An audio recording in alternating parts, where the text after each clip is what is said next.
You have a 53-seat majority over here, which means you can only lose 3 votes if Democrats remain unified in their opposition to some of Mr. Trump's picks for his cabinet. Do you expect them all to make it through, and if so, how quickly? I think what I've promised is a fair process for all of them, and we'll ensure that they get a confirmation hearing, an opportunity to make their case, answer the hard questions that inevitably are going to come, and perform the role that the Senate has in terms of advice and consent.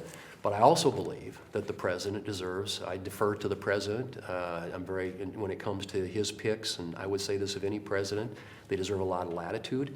And I think that his picks are going to come through a process where if they get reported out of the committee, come across the floor of the Senate, we'll make sure that they get the vote. And I think that I suspect a lot of them will get through.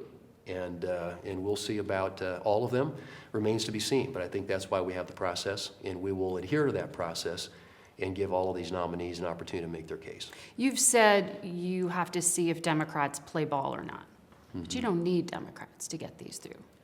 So does that mean you already know some of your Republican senators won't vote to confirm Kash Patel at the FBI or Pete Hegseth at the Pentagon? We don't have, at this point, I don't think, clarity on that. I think these are nominees who are new enough. They've been going around and conducting their meetings, which I think, frankly, have gone very well, but they still have to make their case in front of the committee.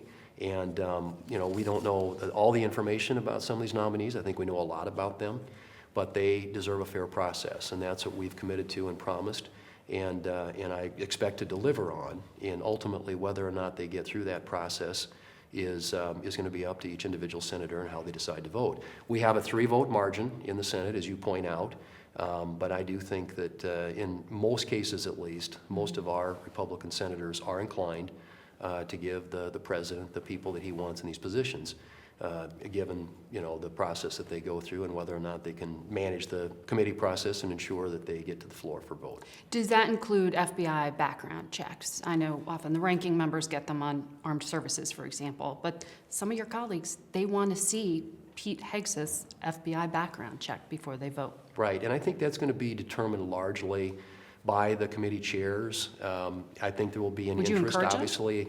Well, sure. I mean, I think that you want to have as much background as possible that is available to the committees as they make their decisions. But I have a lot of confidence in our committee chairs. One of the things that I've made a focus of, at least my leadership here, is to get the committees functioning again in a way ensuring that the committee chairs and individual members of the committee have an opportunity to make sure their voices are heard in the process and that we take advantage of the talent that we have on those individual committees. So I have a high level of confidence in our chairs that they will ensure that as members of the committee and of the full Senate have an opportunity to consider these nominees, that they've got all of the information available to them that they should have.